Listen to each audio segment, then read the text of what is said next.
The night air was thick with the scent of pine needles and damp earth. Sarah Johnson shivered, pulling her thin jacket tighter around her as she walked along the deserted forest path. A late-night craving for solitude had led her to this secluded spot, a place where the city's noise and anxieties seemed to melt away. Suddenly, a strange humming filled the air, a sound that seemed to vibrate within her very bones.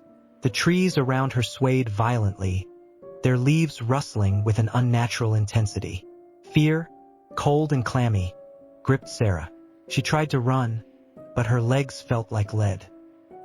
Then, a blinding light erupted from the trees, momentarily blinding her.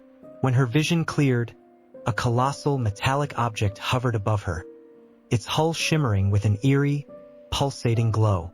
Panic surged through her, a primal fear that threatened to consume her. Two figures emerged from the craft, tall and slender, their skin a sickly shade of gray. Their eyes, large and black, seemed to bore into her soul, draining the life from her. Sarah felt a wave of nausea, her body trembling uncontrollably. The creatures communicated in a series of high-pitched clicks and whistles, their voices echoing through the forest like the cries of lost souls. Sarah could only stare, paralyzed by terror, as they approached her. One of the creatures extended a long, spindly arm towards her. A searing pain erupted from her chest, and she felt herself being lifted effortlessly, her body weightless. The world around her dissolved into a kaleidoscope of colors, then plunged into darkness. When Sarah regained consciousness, she found herself lying on a cold, metallic surface. The air was thin and stale, the only sound a faint, rhythmic hum. She tried to move, but her limbs felt heavy and unresponsive. Panic clawed at her throat. Where was she? What had happened? A voice, a series of clicks and hisses, echoed through the chamber. Sarah's eyes darted around, searching for the source. Two of the gray creatures stood before her, their black eyes gleaming with an unsettling intelligence. They gestured towards a large, circular screen that flickered to life, displaying images of Earth, bustling cities, sprawling forests, the vast, blue oceans. The creatures communicated, their voices a chilling symphony of clicks and whistles. Sarah, despite not understanding their language, felt a deep sense of dread. Their message was clear. They had been observing humanity for centuries, studying our weaknesses, our vulnerabilities. And now they had come to claim their prize. The creatures explained, through a series of complex symbols and images, their plan for humanity. They intended to subjugate us, to control our minds and bodies, to transform us into obedient servants. They saw us as a flawed species, prone to violence and self-destruction, a species unworthy of its own existence. Sarah listened in horror, her mind reeling from the sheer audacity of their plan. They intended to rule the earth, to eradicate any resistance, to mold humanity into their own image. Days turned into weeks, weeks into months. Sarah remained captive, a prisoner in their sterile, metallic world. She was subjected to a series of bizarre experiments, her body probed and analyzed, her mind subjected to a constant barrage of alien signals. The creatures studied her, fascinated by the complexities of the human mind, by the emotions that surged through her. Fear, anger, despair, and, surprisingly, a flicker of defiance. They attempted to break her, to erase her individuality, to transform her into a docile, obedient slave. But Sarah resisted. She clung to her memories, to her connection to Earth, to the life she had left behind. One day, the creatures presented her with a choice.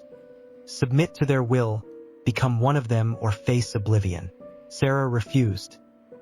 The creatures were not amused. They subjected her to a series of excruciating tests, pushing her to the very limits of her endurance. But Sarah refused to break. She endured the pain, her spirit unbroken, her will unwavering. Finally, the creatures, frustrated and intrigued, decided to grant her a small measure of freedom. They provided her with a device, a small metallic object that, they claimed, would allow her to return to Earth. But there was a catch. The device was designed to track her movements, to monitor her every thought, to ensure her continued compliance. If she attempted to resist, if she revealed their existence to others, the device would detonate, killing her instantly. Sarah accepted the device, knowing that it was a form of surveillance, a constant reminder of her captivity. But she also knew that it was her only chance to escape, to warn humanity of the impending alien invasion. The journey back to Earth was agonizing. The device, a constant weight around her neck, pulsed with a malevolent energy, draining her strength, eroding her will. Finally, she returned, landing in a secluded forest, not far from where she had been abducted. The world seemed different now, more vibrant, more alive. But the fear remained, a constant shadow hanging over her. Sarah knew she had to warn others, to expose the truth about the alien threat. But how? Who would believe her, a woman claiming to have been abducted by aliens, a woman carrying a device that could potentially destroy her? She began to gather evidence, collecting strange metallic fragments that had fallen from the alien craft, recording the sounds of their eerie language, documenting the bizarre experiments she had endured.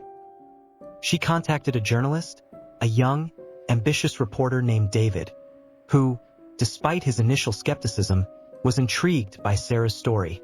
He agreed to investigate to help her expose the truth. Together, they began to unravel the mystery, piecing together the fragments of Sarah's experience, searching for evidence to support her claims. They encountered resistance at every turn, dismissed as conspiracy theorists, their credibility questioned, their lives threatened. But they persevered, driven by a shared belief in the truth, a shared determination to warn humanity of the impending danger. As their investigation deepened, they uncovered disturbing evidence. Strange occurrences around the globe, unexplained disappearances, reports of strange lights in the sky, all pointing towards a growing alien presence on Earth. The government, initially dismissive, began to take notice, alarmed by the mounting evidence, the growing public concern. A special task force was formed, tasked with investigating the alien threat. Sarah, with David's help, provided the task force with crucial information, her testimony, her first-hand experience, the evidence she had gathered. The task force, initially skeptical, began to believe her, their fear giving way to a grim determination. The world watched in horror as the truth began to unfold, as evidence of the alien presence mounted, as the threat of invasion loomed large. Panic erupted, fear turned to anger, anger to despair. The aliens, sensing the growing unrest, made their move. They launched a series of attacks, striking key targets around the globe, sowing chaos and confusion. The world was plunged into a state of war, a desperate struggle for survival.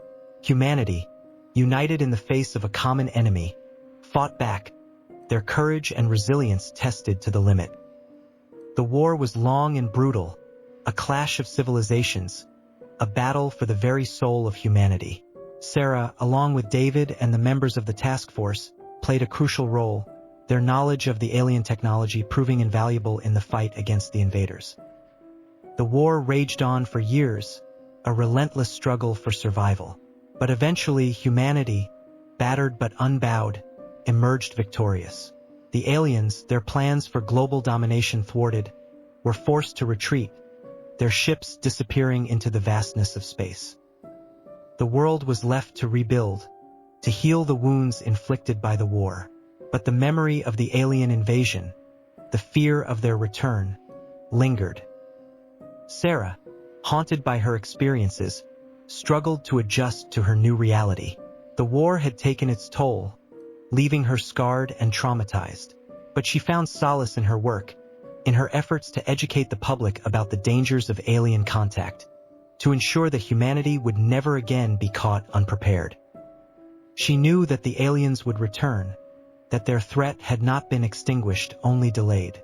But she also knew that humanity, armed with knowledge and experience, would be ready. The war had changed Sarah forever, transforming her from an ordinary woman into a symbol of hope, a beacon of resilience in the face of overwhelming odds.